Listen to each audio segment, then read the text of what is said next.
दर्शन में ज्ञान का स्वरूप प्रमाण। जैन दर्शन के अनुसार तत्व या पदार्थ का ज्ञान प्रमाण और नय के द्वारा होता है, जैसे कि तत्वार्थ सूत्र में कहा है, प्रमाण नयधिगम। प्रमाण और नय के द्वारा तत्वों का अधिगम होता है, अर्थात तत्वों का अधिगम करने के लिए प्रयाण और नय उपायभूत है। प्रमाण शब्द प्र उपसर्ग पूर्वक मां धातु में ल्युट प्रत्यय जोड़कर बना है, जिसका अर्थ हुआ प्रकृष्ट रूप अर्थात संशय विपर्य से रहित भाव से पदार्थ को जो मान ज्ञान किया जाता है वह प्रमाण है। आचार्य सिद्धसेन दिवाकर ने अपने ग्रंथ न्याय अवतार में प्रमाण को परिभाषित करते हुए कहा है, प्रमाणम स्वपरावभासी ज्ञानम बाधा विवर्जितमन्न। स्व अर्थात अपने और पर अर्थात अन्य पदार्थ को जानने वाला तथा बाधा से रहित निर्दोष ज्ञान प्रमाण है। प्रमाण में पदार्थ का सम्यक निर्णय का निश्चय होता है, इसलिए प्रमाण को सम्यक ज्ञान भी कहा जाता है। मिथ्या ज्ञान कभी भी प्रमाण नहीं होता। प्रमाण को क्षेत्र नय से व्यापक होता है। नय वस्तु के अनेक गुणों में एक गुण द्वारा वस्तु का बोध कराता है, जबकि प्रमाण वस्तु के अनेक गुणों द्वारा वस्तु का बोध कराता है। नय वस्तु को एक दृष्टि से ग्रहण करता है और प्रमाण अनेक दृष्टियों से। दूसरे शब्दों में नय प्रमाण का एक वंश मात्र है, प्रमाण अनेक नयों का समूह है। प्रमाण के भेद। प्रमाण के मुख्य दो भेद हैं, प्रत्यक्ष और परोक्ष। यद्यपि प्रमाण के 4 भेद भी प्ररूपित है, प्रत्यक्ष, परोक्ष, अनुमान और आगम, किंतु इन चारों का समावेश उपरोक्त 2 भेदों में हो जाता है। प्रमाण और प्रमाण के भेदों का समझन इस प्रकार है। प्रत्यक्ष प्रमाण। प्रत्यक्ष शब्द प्रति उपसर्ग पूर्वक अक्ष धातु से बना है। अक्ष का अर्थ जीव और इंद्रिय दोनों होता है, पर जैन परंपरा में यहाँ अक्ष शब्द आत्मा को माना है, अर्थात आत्मा से होने वाले ज्ञान प्रत्यक्ष है।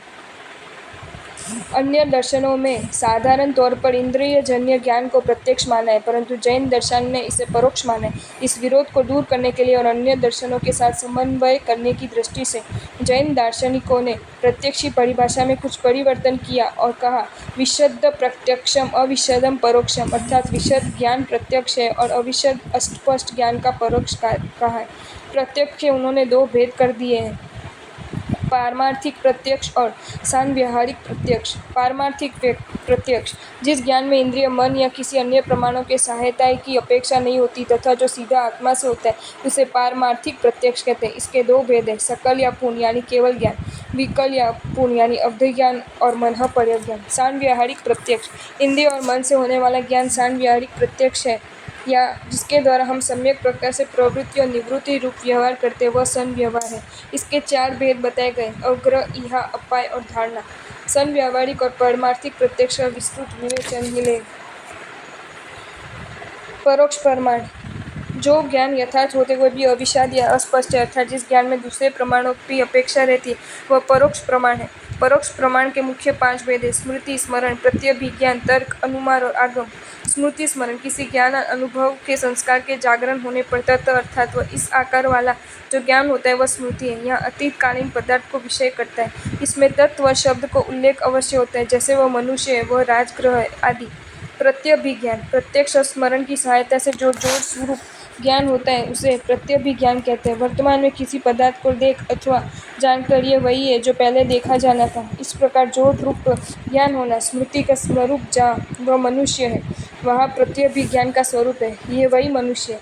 ये वही मनुष्य इस वाक्य में ये है मनुष्य इंद्रिय प्रत्यक्ष और वही स्मृति में है। इन दोनों का योग होने पर जो ज्ञान होता है वह प्रत्यभिज्ञान है।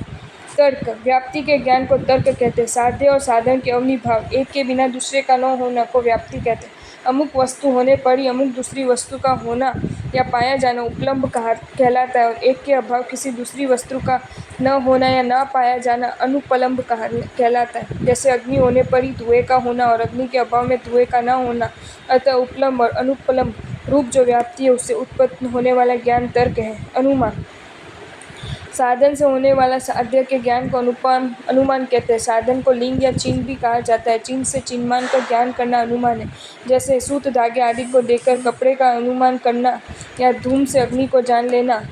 किसी स्थल पर धुआं उठता हुआ दिखलाई देता है तो ग्रामीण लोग धुएं को देखकर सहज ही ये अनुमान कर लेते कि वहाँ पर आग जल रही है।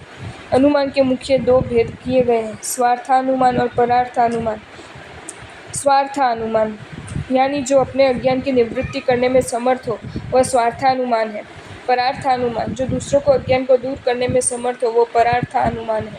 दूसरे शब्दों में अनुमान के मानसिक क्रम को स्वार्थानुमान और वाचिक क्रम को परार्थानुमान कहते हैं। स्वार्थानुमान में व्यक्ति स्वयं धुएं को देखकर अग्नि का अनुमान कर लेता है, उससे किसी प्रकार के वचनों की सहायता लेनी नहीं पड़ती।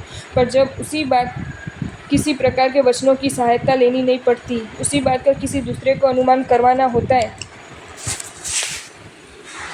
तो उसे कुछ वाक्य बोलकर ही समझाया जा सकता है। आगम, आप पुरुषों के वचनों द्वारा जो ज्ञान प्राप्त किया जाता है वह आगम प्रमाण है।